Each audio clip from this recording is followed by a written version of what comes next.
YouTube, how the fuck you doing? I'm back with another video. As you can see by the title, man, this is an update on the Glock 47 that I showed you guys a couple weeks ago, maybe a month ago. That build was dedicated to USPSA only, and today's video is an update on it. It is more so dedicated to self-defense and, well, I guess you would say self-defense, duty use, and USPSA. All three in one. So if you haven't already, please like, comment, subscribe, turn the post notification bell on so you will be notified for future uploads and other stuff on this channel. Let's get into it. Boom. The Glock 47. Yes, it is clear for the YouTube fudgeronies.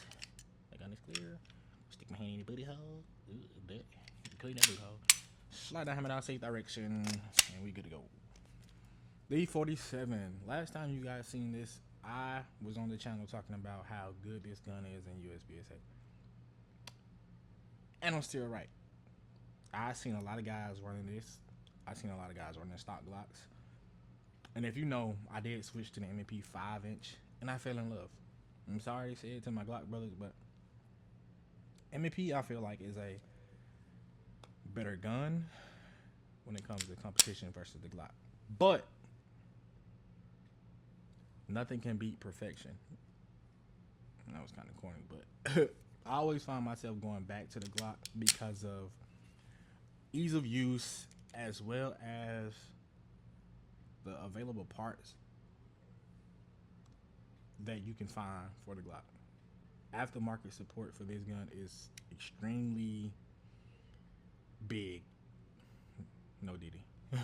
But the aftermarket support for Glock is crazy. Like M&P, you have some people, smaller companies like Apex, Springer Precision, stuff like that.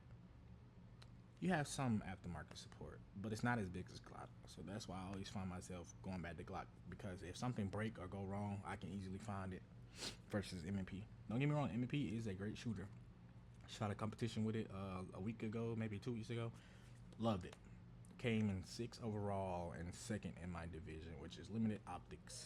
So that's that. But we're gonna get into the new updates. Last time you guys seen this firearm, it did not have this light. This is a Surefire X300 Ultra. This is a model. As you can see, I blind you. Yes, and I pointed the gun. So what?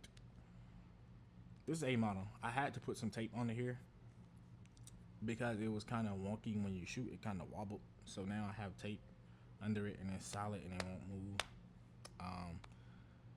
Most of you guys know, if you don't know, if you're carrying a gun for self-defense, use a light. Of course, it will come in handy. If you put your gun up against something, it won't go out of battery. So that's one of the upgrades that is on here. I don't think the other one had it on there. I'm not sure. OEM trigger.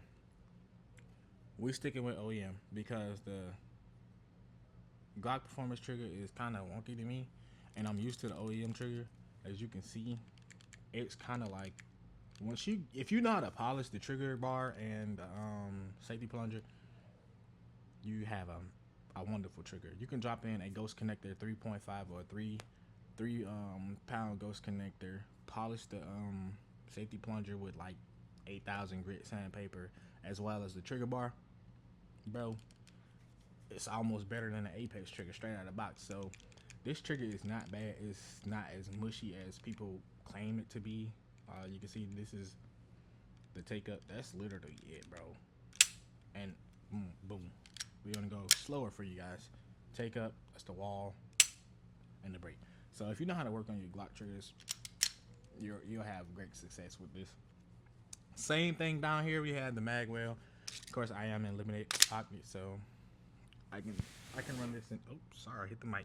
I can run this in carry optics. Just take out the mag well, or keep it on. I prefer to keep it on. So that's that. We still have the +2 extension down here. Great for an extra 2 rounds from the factory 17 round mag. Can throw it on there if you please to. My eye is itching like freak. And the biggest thing we have up here, up top, I told you guys about this, is the Defender XL. We're gonna do an overview on it or a review on it soon. Defender XL, man, hands down one of the greatest dots you can buy. And I mean one of the greatest dots you can buy other than aim point. I don't really like aim point no more. But this is the 5 MOA variant. And when I tell you, bro, this dot is crispy. Hold on, let me see if I can show y'all. Most dots you can see in the camera, they have like a little glare. But as you can see right here, bro, that dot is crisp. Even in the camera. So let me turn it up some. And it goes pretty bright. So most dots you see in the camera, they have like this super big glare. But this one, it doesn't, bro. This is like one of the other highest settings. And it is super crisp. Like even down at the lowest setting, you still see how crisp that is. The reason why I have the 5 MOA, because you can turn the brightness all the way down to like a 3 or a 4, and it seems like it's a 7. The dot is so crisp.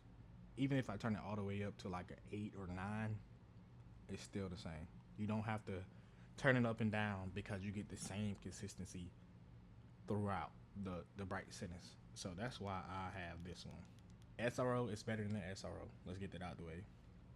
Holosun 507 comp is better than that, because the Holosun 507 comp, it is, there's a guy on here that did a review on the 507 comp.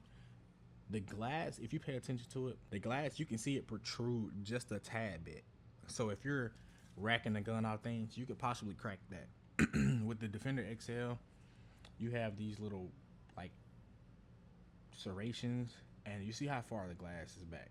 So you won't have that problem with this racking off things. The glass doesn't protrude. The glass is clear. Versus the 507 comp, the XL has a taller window, slightly taller than the comp.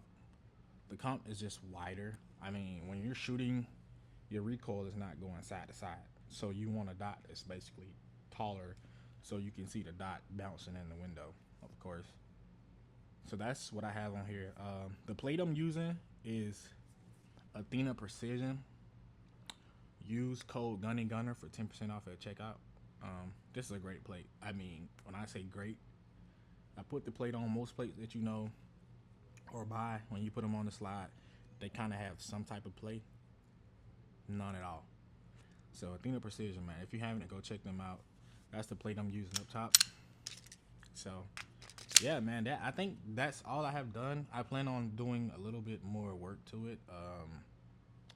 I want to get in here and polish some more things. Change out the recoil spring to a 15-pound recoil spring, and I think that's pretty much it. I can run stock OEM spring. It doesn't give me any problems. But I think I want to change those two things, recoil spring, and then polish up some more things, and then that's pretty much it. This will be the gun I use for self-defense, duty use, and competition, because the only thing that sets it apart is the light, really. Duty use, anybody can use a red dot, magwell, and all that. Only thing that sets it apart is the light. And also in competition, this acts as a counterweight. Not much, but it gives the gun a couple ounces in the front, so felt recoil isn't that bad. But yeah, that's pretty much it.